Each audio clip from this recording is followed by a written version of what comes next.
Good morning students. In my previous video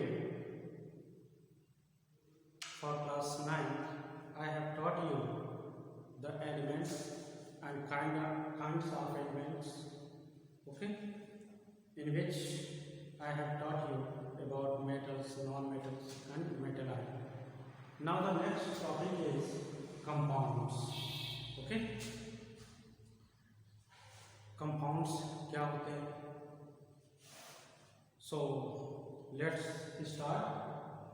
compound is also, ये जो है जो कंपाउंड होते हैं ये सभी जो है प्योर सब्सटेंस ही होते हैं as like a element, okay. जैसे एलिमेंट कैसे प्योर होता है? क्योंकि उसमें जो है केवल एक ही तरह के जो पार्टिकल्स होते हैं वो मौजूद होते हैं. इसी तरह से ये जो कंपाउंड्स होते हैं ये भी क्या होते हैं? प्योर सब्सटेंसेस होते हैं as like a element, because जो है इनमें केवल एक ही तरह के पार्टिकल्स जो है मौजूद होते हैं, ठीक है. So a chemical compound is a pure substance formed by the chemical substances of two और more different elements in a different proportion by mass, okay. यानी कि जब डिफरेंट एक निश्चित अनुपात में उसके मास के अकॉर्डिंग जब दो एलिमेंट्स आपस में मिलते हैं तो इट फॉर्म्स अ कंपाउंड, ठीक है. जैसे कि या हम कह सकते हैं कि a compound consist of atom of two और more different elements bound together chemically. ऐसे भी हम इसको डिफाइन कर सकते हैं. सो एग्जांपल के रूप में हम इसको समझते हैं, जैसे कि H2 वाटर जिसको हम बोलते हैं, ठीक है. तो यहाँ पे हम देख रहे हैं कि water is a compound but it is made up of the two elements hydrogen and oxygen, ठीक है. ये हाइड्रोजन और ऑक्सीजन दो प्योर एलिमेंटों से बना हुआ है. लेकिन जब ये आपस में केमिकली कंबाइन होते हैं तो ये जो है वाटर बनाते हैं और केवल उस कंपाउंड में केवल वाटर के ही पार्टिकल्स जो है मौजूद होते हैं, ठीक है.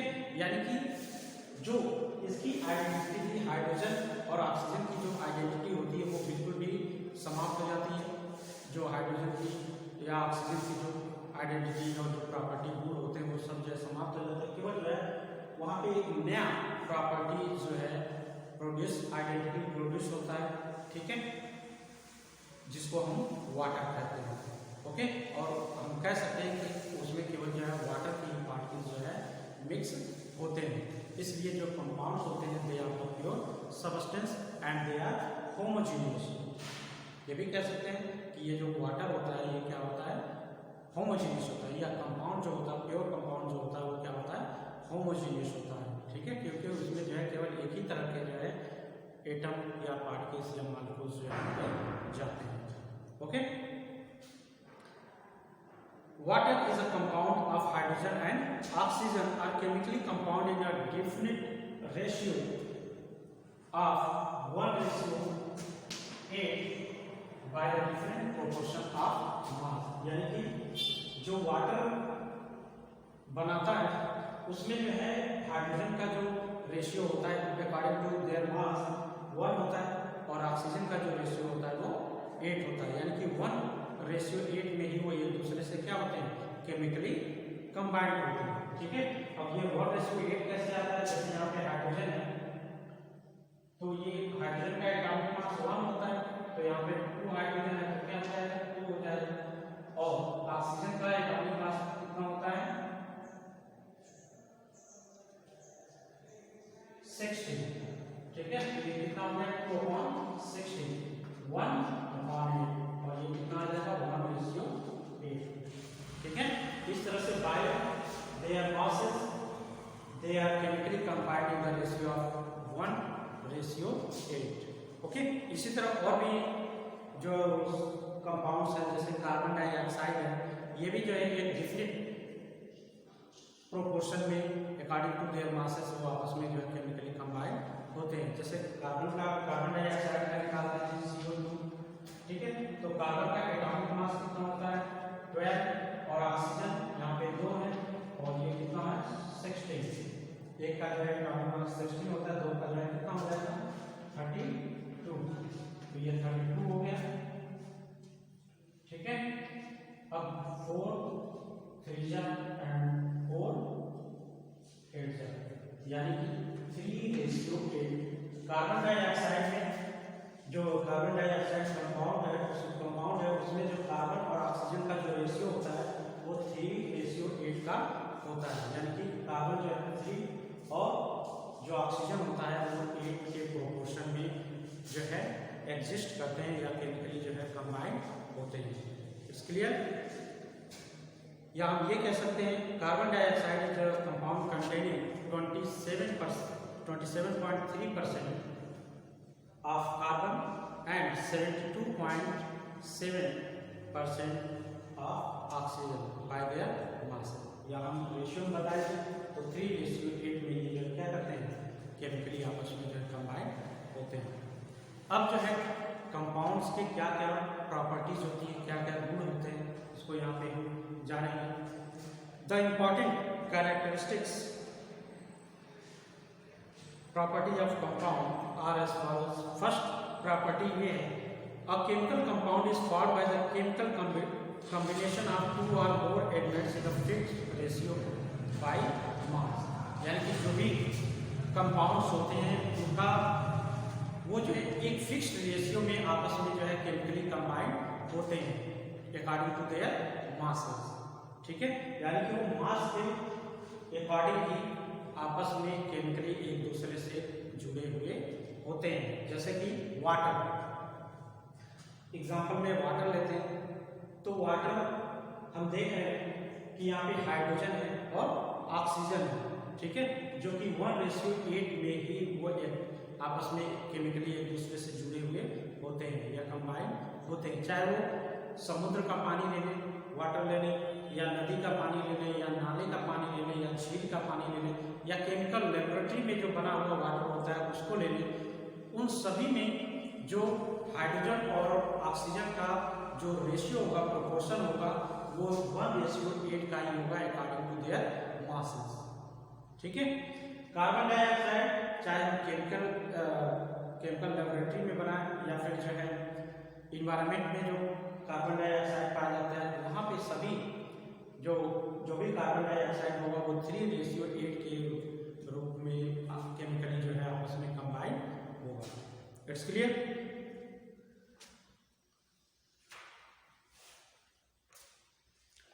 A compound, a pure compound is homogeneous. यानी कि जो शुद्ध कंपाउंड होता है वो क्या होता है? होमोजीनियस होता है, समांगी होता है, यानी कि उसमें और किसी भी तरह का मिक्सचर नहीं होता। जैसे ये वाटर है, वाटर में हाइड्रोजन भी है, ऑक्सीजन है, प्योर एलिमेंट्स आपस में कंबाइन किए हैं और ये क्या बना लेते हैं? प्योर कंपाउंड बना लेते हैं। यानी कि जो उसकी आइडेंटिटी होती है, जो एलिमेंट्स की आइडेंटिटी होती है वो समाप्त हो जाती है और एक नई आइडेंटिटी जो है वहाँ पे क्या हो जाती है? एग्जिस्ट करने लगती है। और इस तरह से वहाँ पे उसी तरह के जो है पार्टिकल्स या आइटम्स या मॉलिक्यूल्स जो है एग्जिस्ट करते हैं। ठीक है, तो इस वजह से हम कह सकते हैं कि जो भी प्योर कंपाउंड्स होते हैं वो होमोजीनियस होते हैं। थर्ड है, the components of compound can not be separated by mechanically और फिजिकल मेथड। यानी कि हम जानते हैं ये क्या है, ये एक दूसरे से केमिकली जुड़े हुए केमिकल चेंज है यहाँ पे। तो हम जानते हैं केमिकल चेंजेस जो है क्या होते हैं? वो इरिवर्सिबल होते हैं, यानी कि हम फिर से उसको उसके कंपोनेंट के रूप में हम सेपरेट नहीं कर सकते हैं by the simple mechanical or physical method. Okay,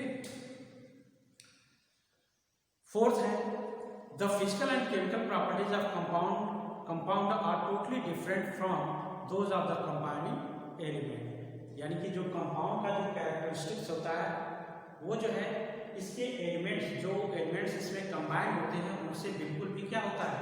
अलग होता है, डिफर होता है। जैसे वाटर को ही ले लेते हैं तो वाटर जो है किससे बना हुआ है? हाइड्रोजन से और ऑक्सीजन से बना हुआ है। ठीक है, तो हाइड्रोजन क्या है? That is the combustible substance, और जो ऑक्सीजन है वो क्या है? दैट इज द सपोर्टर, यानी कि it is a supporter to combust any substance. यानी कि यह किसी भी चीज को जलाने में क्या करता है? सहायता करता है। ठीक है, तो ये एक जो है एग्जॉस्टेबल सबस्टेंस कंबस्टिबल सब्सटेंस है और दूसरा जो है सपोर्टर है। लेकिन जब ये दोनों आपस में जो है मिलते हैं तो इनकी जो आइडेंटिटी है, हाइड्रोजन की आइडेंटिटी चेंज हो जाती है, ऑक्सीजन की आइडेंटिटी चेंज हो जाती है, या ये कहें कि हाइड्रोजन और ऑक्सीजन दोनों की प्रॉपर्टी जो है समाप्त हो जाती है और एक नई आइडेंटिटी वहाँ पे एग्जिस्ट करने लगती है, जो कि कंपाउंड की आइडेंटिटी कहलाती है। और वो आइडेंटिटी किसकी होती है? वाटर की होती है। ओके, वहाँ पे हाइड्रोजन और ऑक्सीजन की जो आइडेंटिटी होती है या जो प्रॉपर्टी गुण होता है वो बिल्कुल भी समाप्त हो जाता है। Okay, next fifth is formation of compound is accompanied by absorption or evolution of heat, light or electricity। यानी कि जो कंपाउंड है वो या तो हीट एब्जॉर्ब करके बनता है या फिर हीट जो है वहाँ से निकलती है, या लाइट एब्जॉर्ब होता है या लाइट वहाँ से इमिट कर सकती है, या फिर वहाँ पे इलेक्ट्रिसिटी जो है एब्जॉर्ब कर सकता है, या फिर इलेक्ट्रिसिटी वहाँ से एक तरह से इलेक्ट्रिसिटी मतलब हीट वहाँ से प्रोड्यूस हो सकती है या होती है। ठीक है, तब जाके ये जो है कंपाउंड्स का फॉर्मेशन होता है। जैसे एग्जांपल के लिए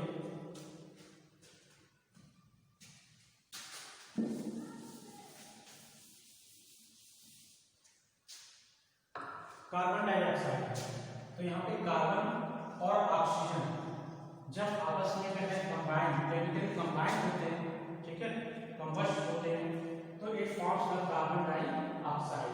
ठीक है, यानी कि ये क्या होते हैं? बर्न होते हैं, जलते हैं या कंबस्ट होते हैं, तो ये कार्बन डाइऑक्साइड बनता है। और यहाँ पे जो है हीट जो है क्या होता है? रिलीज होता है, हीट जो है बाहर निकलता है। जैसे एग्जाम्पल के तौर पे लकड़ी है, वुड है, ठीक है, तो वुड को हम जलाते हैं तो वहाँ पे ऑक्सीजन क्या करता है? वहाँ पे ऑक्सीजन जो है वहाँ पे इन्वॉल्व होता है, सपोर्टर का काम करता है, तभी जाके वो जो लकड़ी है या जो वुड है वो जो है जलता है और जो है कार्बन डाइऑक्साइड वहाँ पे निकलता है, और उसके साथ साथ हमें जो है हीट जो है वो भी जो है वहाँ से निकलते हुए महसूस होता है। ठीक है, इसी तरह और भी एग्जाम्पल्स हैं, जैसे नाइट्रोजन जब ऑक्सीजन के साथ जो है कंबस्ट होता है या केमिकली कंबाइंड होता है तो it forms the nitric by the absorption of heat. यहाँ पे जो हीट होता है वो क्या होता है? अलग से दिया जाता है। ठीक है, और तब जो है इसके बीच में जो है केमिकल रिएक्शन होता है और केमिकल रिएक्शन के द्वारा ये जो है नाइट्रिक ऑक्साइड यानी 2NO या नाइट्रिक ऑक्साइड जो है फॉर्म करता है। अंडरस्टैंड? वंस अगेन, नाइट्रोजन जब ऑक्सीजन के साथ in the presence of heat, जब ये नाइट्रोजन और ऑक्सीजन ये तभी आपस में कंबाइन होते हैं जब इनको क्या किया जाता है? हीट अलग से दिया जाता है। ठीक है, यानी कि ये हीट को क्या करते हैं? एब्जॉर्ब करते हैं, तब जाके ये नाइट्रिक ऑक्साइड बनाता है। ओके, जबकि यहाँ पे क्या है? यहाँ पे अलग से हमें हीट देने की जरूरत नहीं है, ये खुद ही हीट को क्या करता है? इवॉल्व करता है, यानी कि हीट जो है बाहर निकालता है। इस बेस पे हम कह सकते हैं there are 2 types of chemical reaction. ठीक है, एक जगह क्या हो रहा है? हीट जो है इवॉल्व हो रहा है, ठीक है, तो उसको हम क्या बोलते हैं? Exothermic reaction. और दूसरी जगह क्या होता है? हीट जो है यहाँ पे इन्वॉल्व हो रहा है, ठीक है, यानी कि एब्जॉर्ब हो रहा है, तो इसको हम क्या बोलते हैं? Endothermic reaction. इसको हम बोलते हैं एक्सोथर्मिक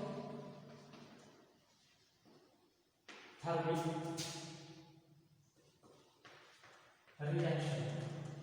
ठीक है, दूसरा क्या है? Endothermic reaction.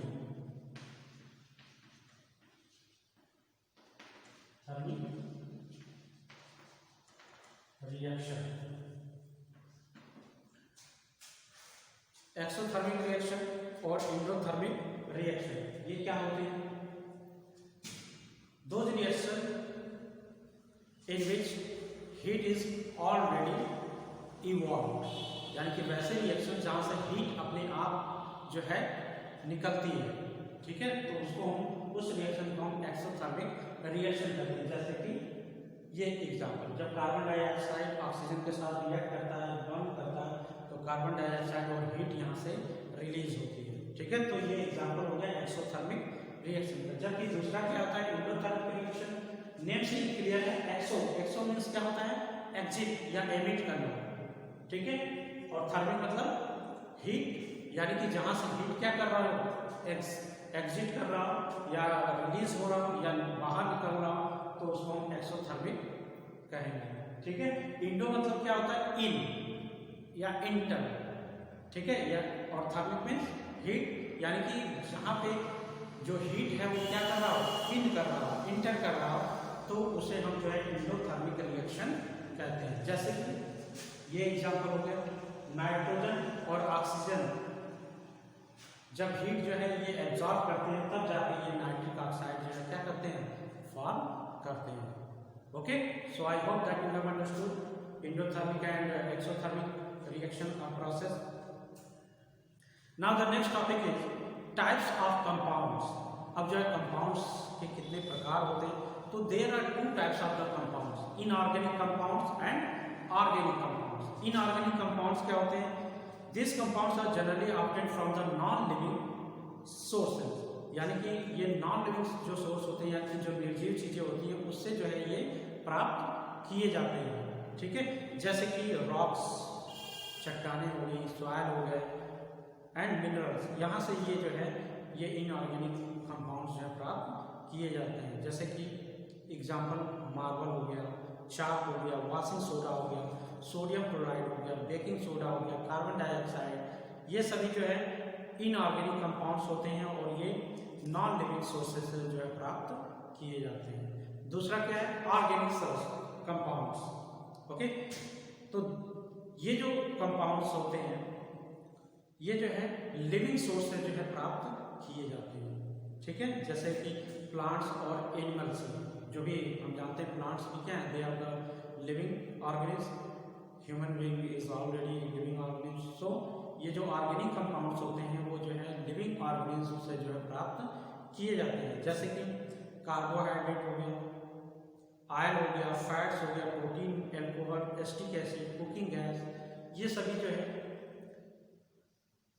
आपके जो लिविंग सोर्सेस हैं उनसे जो है प्राप्त किए जाते हैं। ठीक है, और इसलिए इन जो ऑर्गेनिक कंपाउंड्स होते हैं इनको हम कार्बन कंपाउंड्स भी कहते हैं, क्योंकि जो ऑर्गेनिक कंपाउंड्स होता है ये जो है इसमें कार्बन जो है एग्जिस्ट करता है।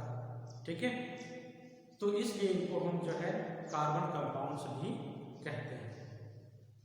अब बेस्ड ऑन देयर प्रॉपर्टीज, अब उनके गुणों के आधार पे compounds have also been classified acid, base and salt. ठीक है, यानी कि उनके गुण के आधार पे जो है जो कंपाउंड्स हैं उनको एसिड, बेस और सॉल्ट में जो है डिवाइड किया गया है। दूसरा, on the basis of bonding, यानी कि बॉन्डिंग के आधार पे जो है जो कंपाउंड्स हैं उनको बेसिकली टू टाइप्स में डिवाइड किया गया है। First is ionic compounds and second is covalent compound. ठीक है, एक तीसरा भी कंपाउंड होता है कोऑर्डिनेट कंपाउंड कह सकते हैं। ठीक है, तो इसमें बुक में केवल दो ही दिए हैं, ionic and covalent. Okay, so in my next video I will describe this topic. So thanks.